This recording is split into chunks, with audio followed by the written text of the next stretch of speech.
The code called for the replacement of an airbag safety module. That's not something you just clear and hope that it stays out of there.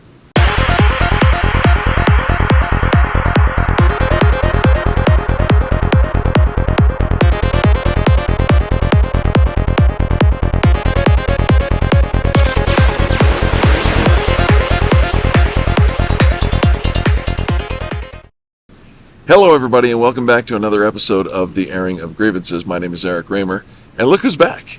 It's Rob Grieve. So glad that you are back. Happy to be here. You've been a busy man a little bit. With the CIC convention and the SCRS convention, all of which other meetings happened here in town in Denver, but nonetheless, we've missed you. So glad to be back. Absolutely. And thank you for tuning in. We're grateful. We've got a great one for you today, but stick around because we're going to talk about some stuff that you may be aware of, but you may not be. And along that lines, we like to say around here, happy Saturday morning to you. Happy Saturday. My dear friends, so good to see you again, be here. Thanks for your comments. We've gotten some extraordinary stuff that's come through. It's made me thrilled to death. And keep those comments coming. Yeah. I'll respond to them as quickly as I can. Absolutely. Sean did a great job last week, and we're very grateful for his contribution. Don't forget to share these videos with the people that you know could use them. We like to say that, having the knowledge is always better than not having the knowledge. And we hope you never have to use the knowledge, but if you do, it's good to know where it is. Yeah. And so share that with your loved ones. All right, Rob, today I have always referred to the lights on my dash as idiot lights. Many do. All right, and sometimes they come on and they alert me that, you know what E stands for on the gas tank? That's the one, yeah. Yeah, that one, the E stands for Eric, you're an idiot, because you didn't fill up the gas tank in enough time. But there are lots of lights that come on when something called a DTC is triggered, right? The DTC stands for a diagnostic trouble code. Yes. Yeah? Mm-hmm. That's the easy part. What happens if a trouble code, a DTC, does not trigger a light? Happens quite often. Lead us. All right, so first off, being a consumer-facing video series, we're here to educate you and to help protect you and help you protect yourself. Absolutely. And anybody that's seen our videos knows how I feel about aftermarket parts. In case you're new around here, we're all out on aftermarket parts. There's no space here at Nylund's Collision Center for the role of aftermarket parts, which are parts made by another manufacturer to look like they work on your car, but they weren't designed by the manufacturer of your car, and they are cheap knockoffs, if you will. Yeah. So we don't use those in our repairs. Insurance companies like to force those. Many of your policies say they have the right to use those. Make sure you get an OEM rider. It's cheap. Then they have to put on all factory stuff. All right. So I don't want to beat that dead horse. There's plenty of videos that talk about that. Yes. But there's another component to aftermarket, if you will. And so, and just one more thing on the aftermarket parts. If you see that on the estimate from your shop of choice, it's not a good indicator. Right. Because if they're willing to cut corners on the parts they're going to use for your vehicle, they're going to cut corners in other areas, and that's what we're going to talk about today. Okay. Or more likely to, I should say. Sure. And that's if they even know they need to do these things. And we'll just save that for a moment. All right. So the manufacturer says, we want you to put manufacturer parts on the vehicle. Right. And they've been designed as a unit to all function together. The manufacturer also says, we want you to use manufacturer approved tools. Okay. diagnostic equipment, calibration equipment, could be air conditioning equipment, could be There's all of that. yeah, They have certain specific tools and brand names and so on and so forth that they have deemed acceptable to work on your car, sure, depending on what it is that's getting done. okay, One of the most common things, and it's very common these days. So if you find a shop that doesn't have a pre and a post scan on their estimate for your vehicle, you're in the wrong place. You're in the wrong place. That's like going into the doctor and them not taking your pulse or right, something that you would expect. So pre and post scanning is hooking up a piece of diagnostic equipment into the system of your vehicle, and it queries or asks the car, tell me what you got. Okay, All right, and it gives us all sorts of information. If everything's all good, you get check marks, everything's all good. And it's called a health check. okay, All right, and a health check will identify if there's any DTCs or diagnostic trouble codes contained in either the history or currently active. I see. And many of these codes will not turn a light on your dash. Now, we're all familiar with dash lights, and we have lots of pictures of dash lights. Everybody's familiar with your door is open dash light. Sure. And the check engine light that comes on that may have nothing to do with your engine. Right. But it's a catch-all for this is something that is probably important. Some of the newer technology has got displays that actually say this may or may not be functioning. Tire pressure monitors, those things drive me nuts. Because as the temperatures change, they tend to say, hey, you need air in your tires, stuff like that.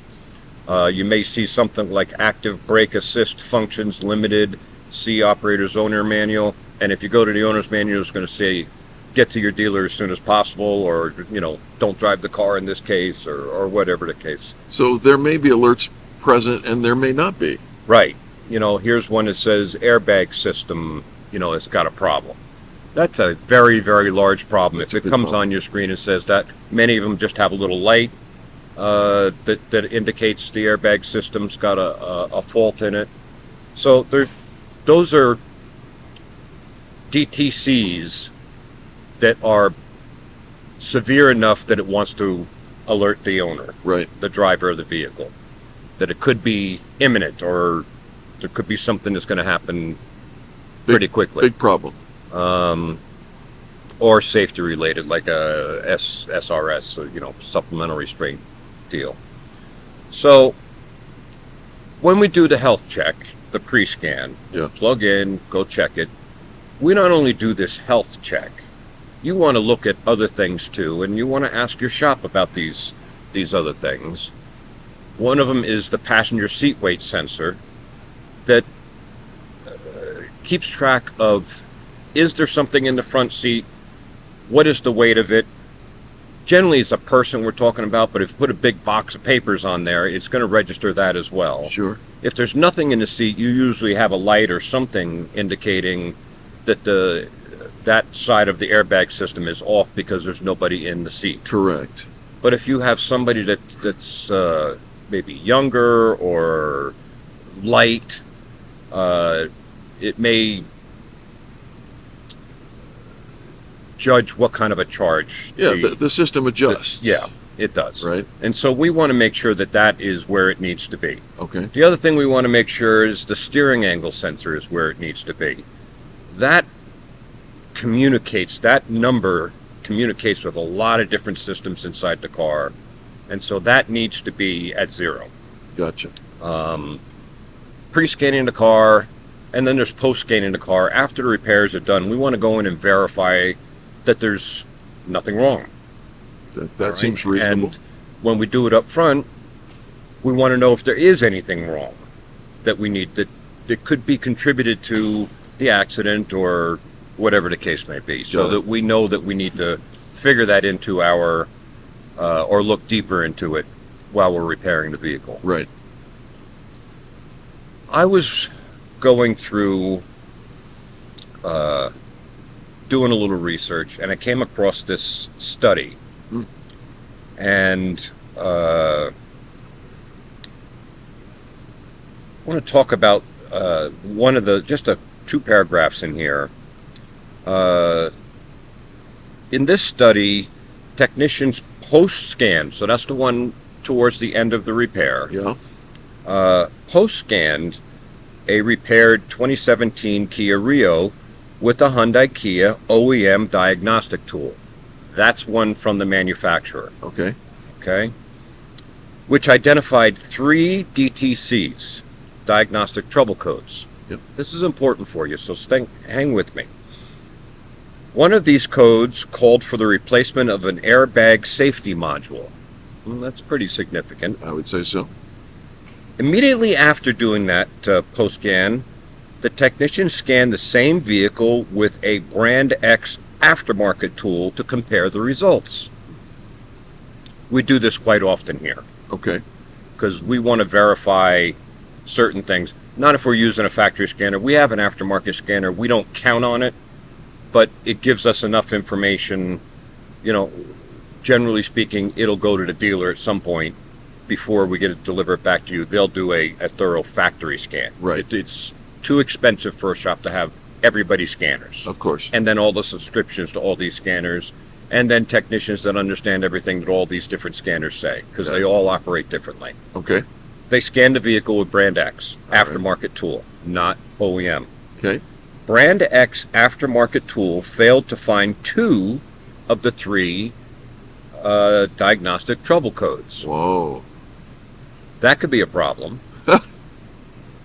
Most importantly, it cleared the airbag module as if no faults existed Without So- being repaired. without being repaired. So you can go in there and say, okay, you know what, I see this thing, let me try and clear it. Hit the clear button. And poof, goes away. That doesn't mean the problem's fixed. No. Sometimes you have to drive the vehicle. Sometimes you have to do some different things. Once you see one of these types of trouble codes, you can't just clear it and it's cleared and done. You need to verify Right. that there wasn't something more. But this aftermarket scan tool cleared the airbag module as if no faults existed. It could not be trusted to validate that the vehicle had been repaired properly and returned to OEM specifications for this year, make, and model and trim. Wow. And I thought that was important to bring to you Yeah. because there are a bazillion aftermarket solutions that shops use for doing these types of procedures, if you will. Right. And they're not always going to tell you what you need to know, tell the technician what they need to know. And sometimes they'll let you do things you shouldn't do. Like, if it says that it called for the replacement, the code called for the replacement of an airbag safety module. That's not something you just clear and hope that it stays out of there. Right.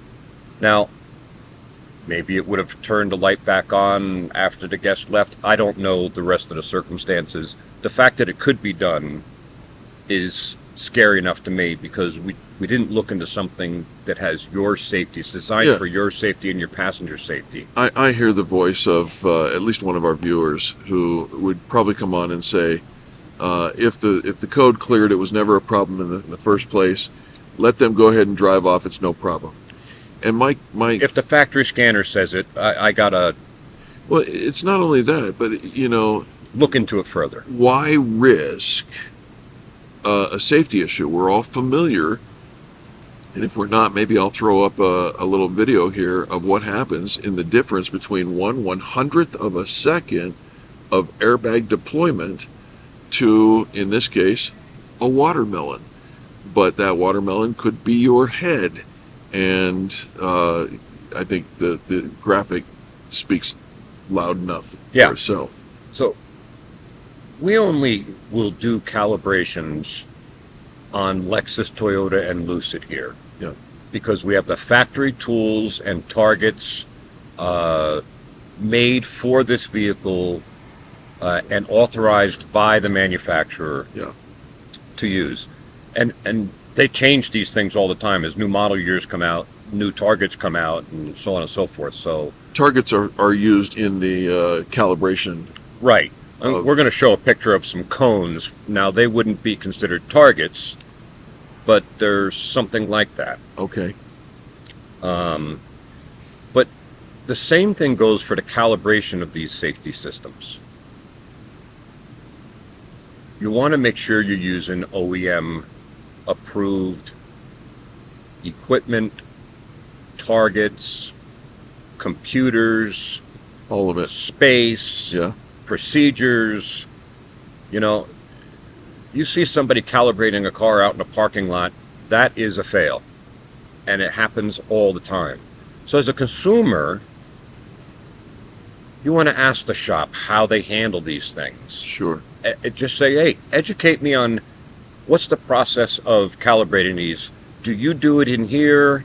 If you were to ask us, we say we do it on Toyota, Lexus, and Lucid. And we have a dedicated space We do. with the proper Lighting and everything else. all of that. Yeah. Yeah. So some may say they sublet it out. If it's not one of those three products and we're working on a car, we sublet it out too. To the dealer. To the dealer. To the dealer who has the factory tools. I do not advocate for aftermarket parts, nor do I advocate for aftermarket non-approved equipment to be used in vehicle repairs here. Yeah. If we don't have the tool, we'll get the tool. If we can't get the tool, then we're going to recommend you go to a shop that has the education, training, tooling, all the rest of that, certification. That's how we handle that. But let's take a look at these two cones. Yeah. Yeah. This is an interesting picture because these are side by side. Yep. And these, what you're calling cones, are these little triangular pyramid thing. Right. And so you put those at the corner. Now, those are generally used for blind spot monitors, sometimes used for front radars. Okay. And basically what happens is we push a button, it sends out a signal, hits those triangles, comes back and gives us a number. I see. And depending on what procedure you're doing, give you the information that you need. In this picture, though, Rob, it looks to me like one cone is a little different than the other. Well, it's really hard to tell. Yeah. But one of them is an aftermarket, non-Toyota approved, and the other one is an actual Toyota part number. Wow. And you can see how close they resemble each other. Yeah. But in a double test today, we validated that it gives back different information. It's not the same as the factory one. Wow. Will it work? That is not what you want to hear from your repair specialist, right? It might. Good luck. It might, but you always should have more confidence that the factory stuff is being used. Yeah. And I'm just going to read this one little thing out of a report. All right. And we've talked about this before.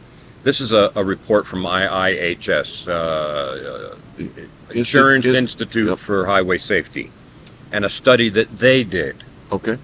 More respondents went to a dealership service center than an independent mechanic service center or repair shop. So what they're talking about there is they did a survey of people, Yep. and more people that had calibrations that were needed went to a dealership than went to like us or somebody Okay. else.